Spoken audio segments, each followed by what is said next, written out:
కరీంనగర్, ఆదిలాబాద్, నిజామాబాద్, మెదక్ పట్టభద్రుల ఎమ్మెల్సీ ఎన్నికలలో కాంగ్రెస్ పార్టీ అభ్యర్థిగా ఊటుకూరి నరేందర్ రెడ్డి ఎంపికయ్యారు. ఈ సందర్భంగా సీఎం రేవంత్ రెడ్డి నరేందర్ రెడ్డికి బిఫారం అందజేశారు.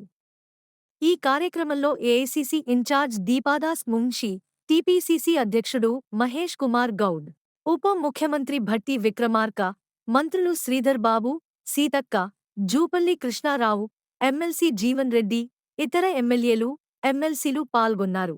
నరేందర్ రెడ్డి ఆల్ ఫోర్స్ విద్యాసంస్థల చైర్మన్గా ఉన్నారు. కరీంనగర్ జిల్లాకు చెందిన ఆయన విద్యారంగంలో విశేష అనుభవం కలిగి ఉన్నారు.